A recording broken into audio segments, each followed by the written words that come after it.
I have with me Chris. Chris, do you want to say all the parishes that you look after? Not a huge number. I've got West Huntsville, East Huntsville and Mark at the moment, but some changes coming in at the end of the year.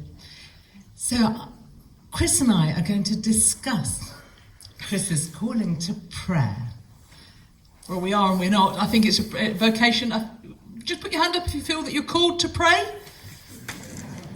They were listening, Bishop. It's worked. And are you inspired by what you've heard today in terms of prayer? Yeah. Just one more. Do you put your hand up if you feel you pray enough? We're all in the same boat, really, aren't we? I was really bowled over by the epistle yesterday, the Ephesians passage, where we were told Paul was praying for the Ephesians, and he wanted to pray that they would have their eyes of their heart enlightened. Isn't that the most beautiful phrase?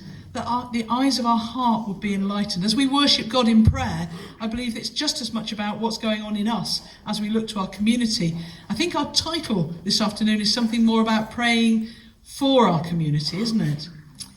Ish, maybe. Let's use the words as we find, because we've been blessed this morning to actually spend time thinking about prayer. And although we often say prayer is central to our practice, when you hear us talking about it, you realise how central it is. And actually, when we stop and centre ourselves in God, that actually the solutions that come are extraordinary. Aren't we just? Yeah. There's something as well in there, isn't there, about needing to be open to receive.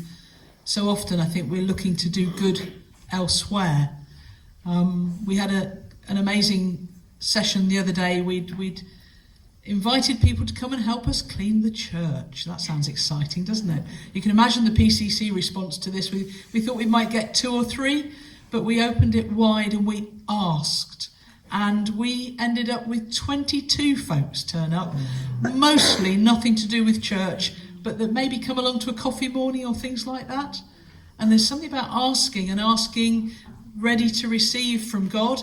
And I think through our prayer as well, being prepared to ask across our community too, and to be able to be receiving, not just doing the giving all the time. Yeah, so I was listening to Margaret and thinking about actually in your prayer life, I know you pray because I've experienced it by meeting you when I met you for the first time. I thought, this is someone who prays, and in that prayer you are always receiving, and then look at what you're able to do to give so much, and that prayer life bubbles out of you.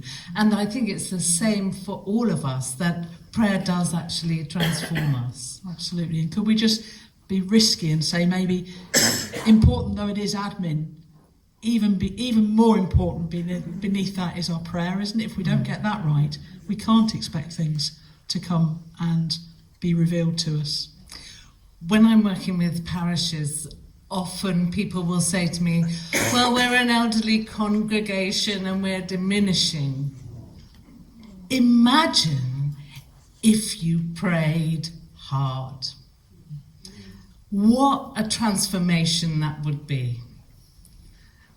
We can all pray wherever we are, however able-bodied we are, it can make a difference.